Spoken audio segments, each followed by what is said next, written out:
Begini Ustaz, Assalamualaikum warahmatullahi wabarakatuh. Saya dan suami saya pernah dinyatakan bahawa Nur Allah dan Nur Muhammad itu menyatu, adalah satu. Kemudian sedikit daripada zatnya itu dijadikan alam semesta, manusia, tumbuh-tumbuhan. Mohon penjelasannya. Soalan kedua, di dalam Al-Quran kan menyatakan adanya syurga, adanya neraka. Kan perbuatan itu berlaku di atas kehendaknya. Dan di dalam diri seorang hamba itu, jika mengikut kata Ustaz, jika ditiadakan makna yang ada hanyalah Allah. Bagaimanakah kaitannya dengan syurga dan neraka?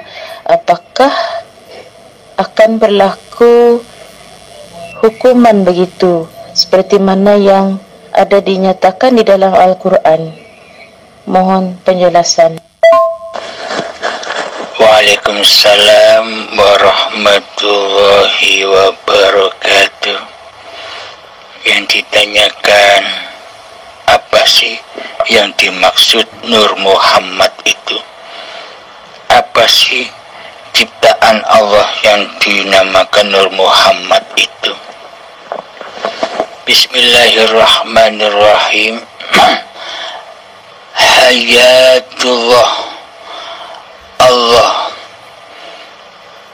Ketika kita duduk tahiyat, ketika kalimat syahadat terlantun, asyhadu an la ilaha illallah, ketika illallah tangan ini menunjuk sesuatu.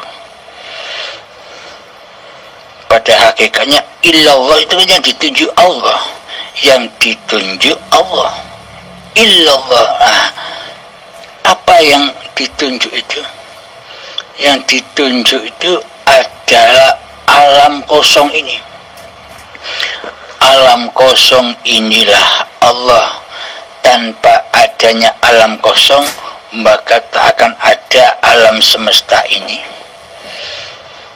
Maka yang dimaksud Nur Muhammad itu adalah terciptanya alam semesta di dalam Allah, di dalam alam kosong inilah Nur Muhammad.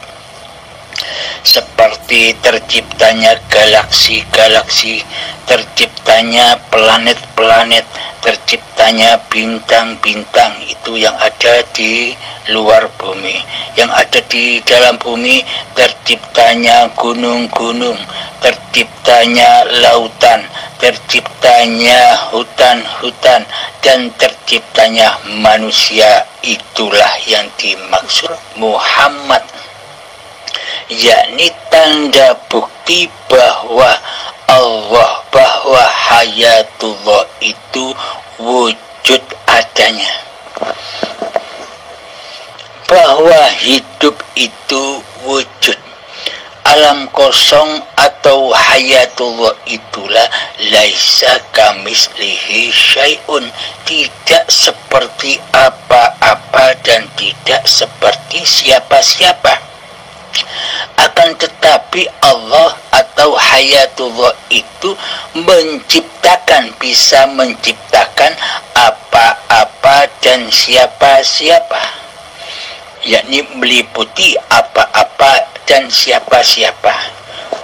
Contoh, ketika Anda melihat sesuatu, katakanlah ketika Anda memandang keindahan gunung-gunung,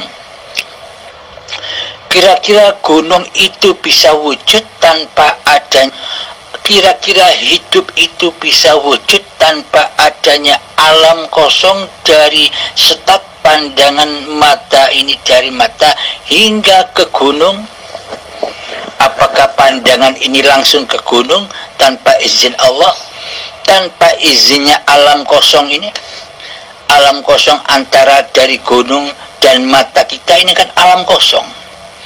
Inilah yang dimaksud hayatullah, yang ada di luar dan yang ada di dalam diri manusia dan seluruh makhluk yang diciptakan. Tanpa izin Allah, tanpa alam kosong, maka semua takkan terwujud. Coba tangan Anda tutup kepada mata Anda tanpa adanya ruang kosong. Apakah Anda bisa menyaksikan apa-apa? Apa-apa dan siapa-siapa itu karena adanya alam kosong, karena adanya Allah. Jarak antara pandangan dari mata kepada sesuatu yang kita pandang, itulah hayatullah yang ada di luar diri.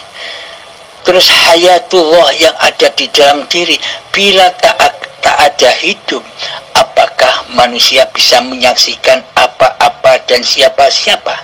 Apakah manusia bisa menyaksikan segala sesuatu yang diciptakan oleh Allah?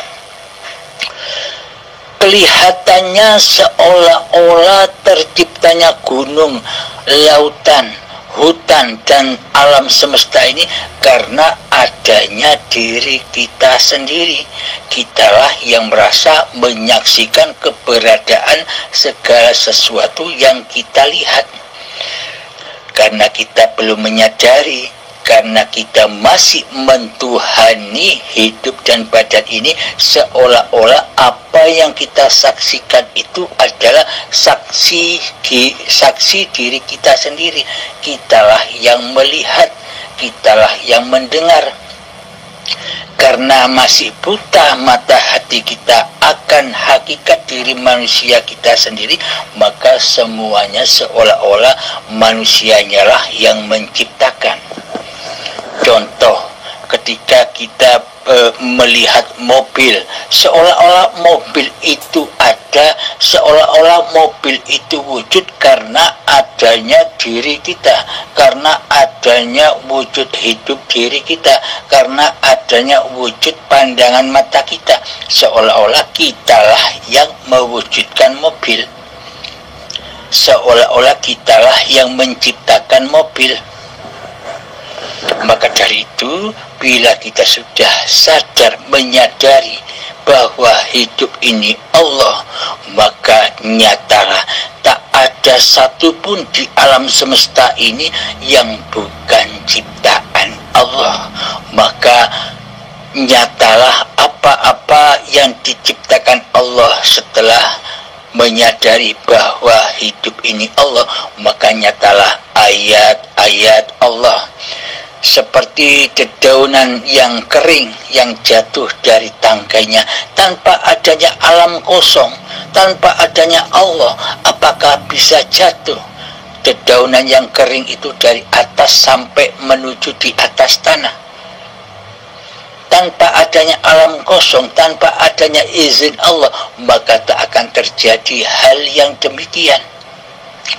Maka dari itu, apapun peristiwa yang ada di dunia ini, apapun peristiwa yang ada di dalam keadaan hati ini, semuanya berpulang kepada hayatullah.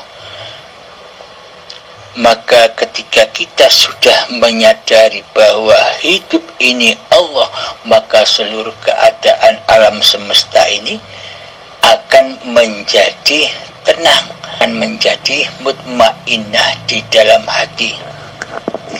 Namun bila hati belum menyadari bahwa hidup ini Allah, maka akan muncullah malapetaka, akan muncullah bencana-bencana, baik yang ada bencana di dalam diri manusia ataupun bencana yang di luar diri manusia.